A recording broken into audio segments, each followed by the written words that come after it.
Boo. What's going on, everyone? Wanted to do something like this for a little while now. It's not that I haven't had the want to, it's that we've been busy.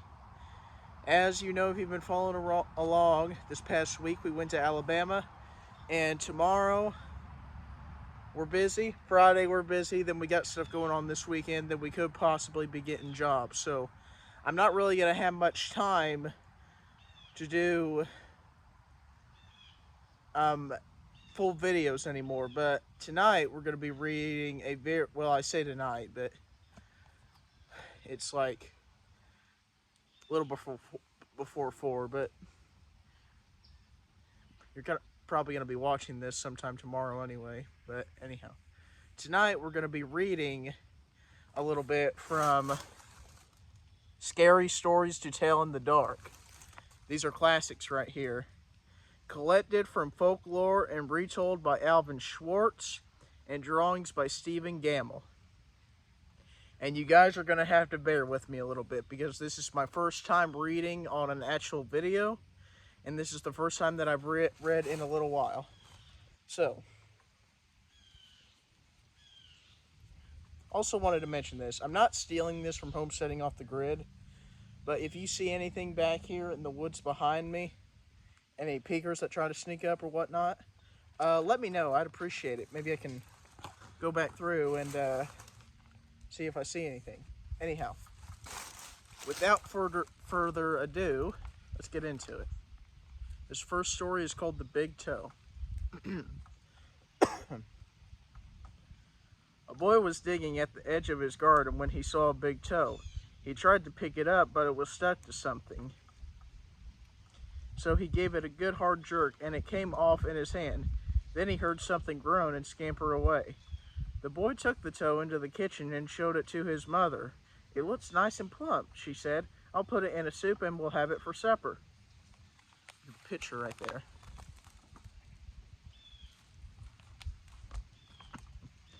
That night, his father carved the big toe into 3 pieces,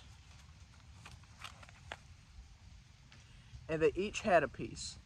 Then they did the dishes, and when it got dark, they went to bed. The boy fell asleep. What was that?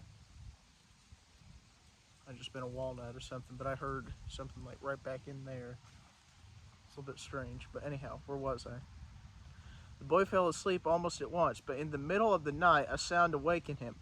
It was something out in the street. It was a voice, and it was calling to him. "Where is my toe?" it groaned. When the boy heard that, he got very scared, but he thought, "It doesn't know where I am. It will never find me." Then he heard the voice once more, only it was closer. "Where is my toe?" it groaned. The boy pulled the blankets over his head and closed his eyes. "I'll go to sleep," he thought. "When I wake up, it will all be gone." But soon he heard the back door open, and again he heard the voice. "Where is my toe?" it groaned. Then the boy heard footsteps move through the kitchen, into the dining room, into the living room, into the front hall. And slowly they climbed the stairs. Closer and closer they came. They came. So they were in the upstairs hall. Soon they were in the upstairs hall. Now they were outside his door. "Where is my toe?" the voice groaned. His door opened, shaking with fear. He listened as the footsteps slowly moved through the dark toward his bed. They stopped. "Where is my toe?" the voice groaned. "You got it!" The big toe also has another ending. Oh, well. Sorry guys, hang on a minute here. When the creature hears the voice calling for his toe, he finds a strange-looking creature up inside the chimney.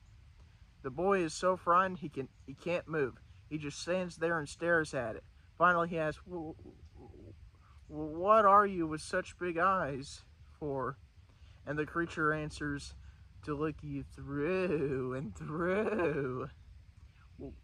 "What you got such big claws for?" "To scratch up your gravel." "What you got such big mouth for?" to swallow you whole. What you got such sharp teeth for? To chomp your bones.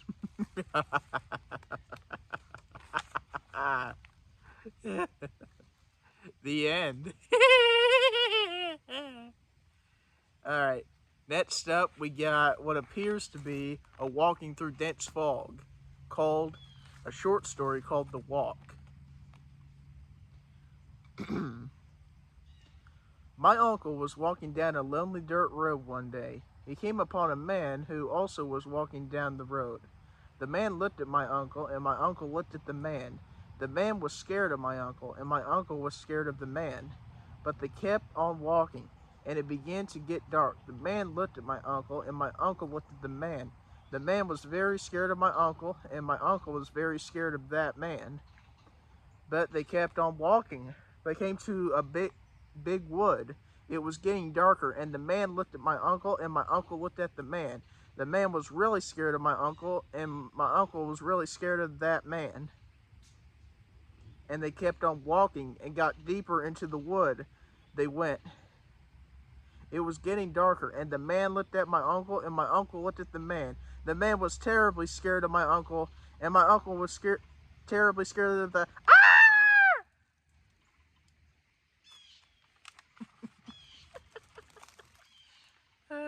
Okay. Now we come to a story. What do you come for?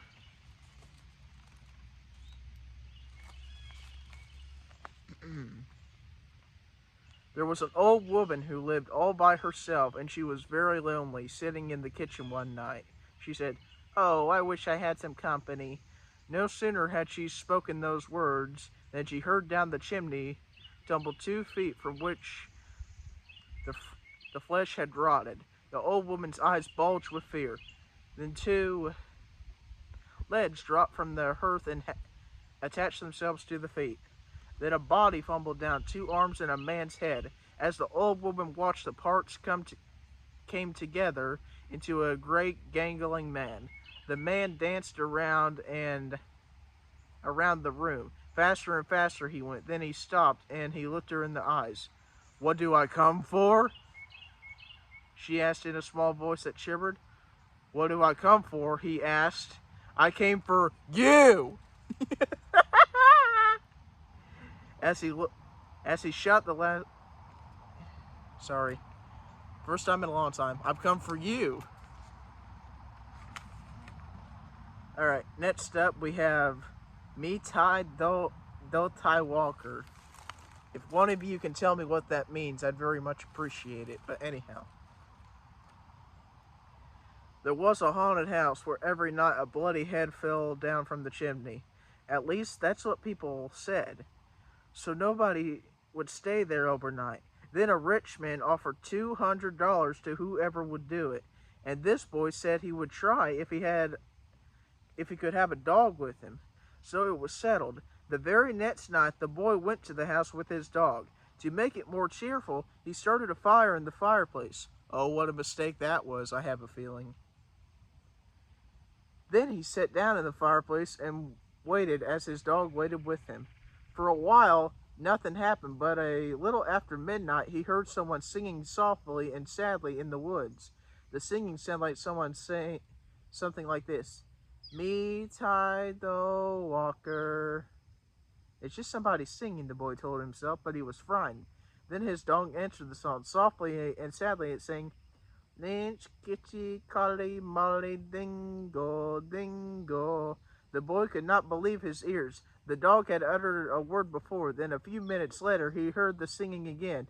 Now it was closer and louder. The words were the same.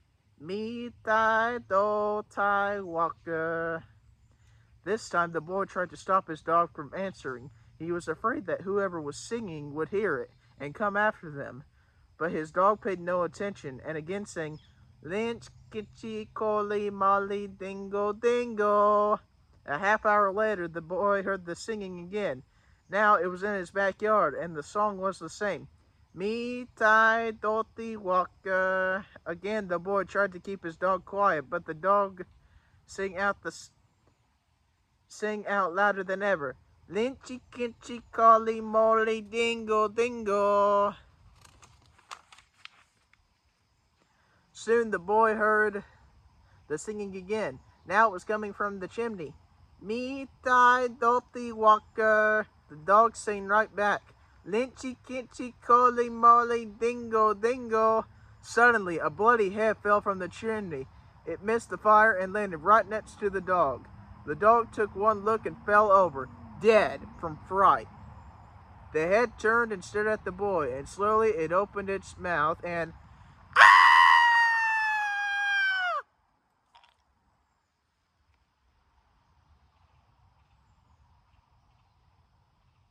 gonna do a couple more. Next up, we have a man who lived in Leeds.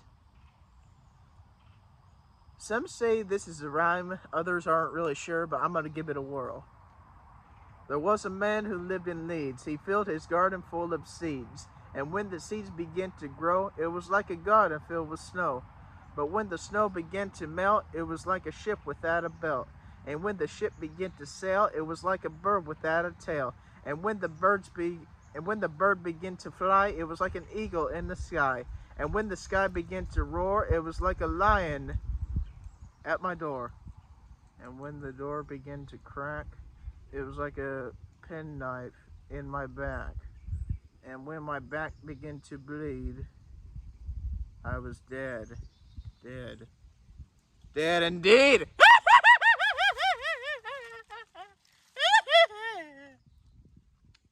Moving on. Old woman, all skin and bone. I'm going to attempt to sing this, but, you know. There was an old woman, all skin and bone, who lived near the graveyard all alone. Oh, ah, oh, ah, she thought she'd go to church one day to hear the parson preach and pray. Oh, ah, oh, ah, oh, ah, oh, ah. And when she came to the church house stile, she thought she'd stop and rest a while. Oh, ah, oh, ah, oh, ah, oh, ah. When she came up to the but when she looked around, she saw a corpse upon the ground. Ooh, ah, ooh, ah, ooh, ah, ooh, ah. From its nose down to its chin, the worms crawled out and crawled in. Ooh, ah, ooh, ah, ooh, ah, ooh, ah. The woman to the preacher said, "Shall I look like that when I'm dead?" Ooh, ah, ooh, ah, ooh, ah, ooh, ah. The preacher to the woman said, "You'll look like that when you're dead."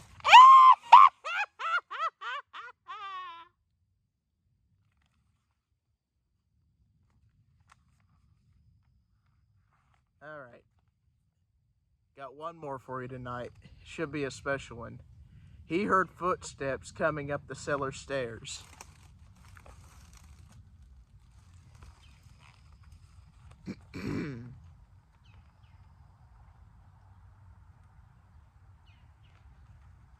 Let's get into it. Well, maybe not. But apparently that's something different. So, this is one of my personal favorite stories that I believe I've heard before, but I think it'll make a great finale, at least for this video. It's called The Thing. I don't know. I might do another one of these little reading segments tomorrow or before we get busier than we've been already now, but you guys would just have to wait and see. Now, without further ado, finale time. The Thing. Ted Martin and Sam Miller were good friends. They spent a lot of time together. On this particular night, they were sitting on a fence near the post office talking about one thing and another. There were a field of turnips across the road. Suddenly, they saw something crawl out of the field and stand up. It looked like a man, but it was dark, so it was hard to tell for sure what it was. Then, in the blink of an eye, it was gone. But soon it appeared again. It walked halfway across the road. Then it turned around and went back into the field. Then it came out a third time and started walking towards them. By now, Ted and Sam were extremely scared, and they started running. But when they finally stopped, they decided, watch, that they'd turn around. They were being foolish. They weren't sure what scared them, so they decided to go back and get a better look. Pretty soon they saw it. It was coming to meet them. It was wearing black pants, a white shirt, and black suspenders. Sam said, "I'm going to try to touch it, then we'll see if it's real or not." Bad idea right there, kid. He walked up to it and peered in its eyes. It had bright, penetrating eyes sunk deep in its head. It looked like a walking, living skeleton. Ted took one look and screamed. And again, he and Sam ran, but this time the skeleton followed them. When they got to Ted's house, they stood in the doorway and watched it. It stayed out in the road for a little while. Then, it just disappeared. A year later, Ted got sick and unfortunately died. Toward the end, Sam would sit up with him every night. The night Ted died, Sam said he looked just like the skeleton. That was freaky. Where's my bookmark? There we go. Anyhow, I hope you guys enjoyed these little stories. If you'd like to see more or hear more of these stories, maybe not in particular in this book, but what I'm wanting to do is finish all the stories in this particular book and maybe get another book that features multiple scary stories like this does. But with that, take care, everyone.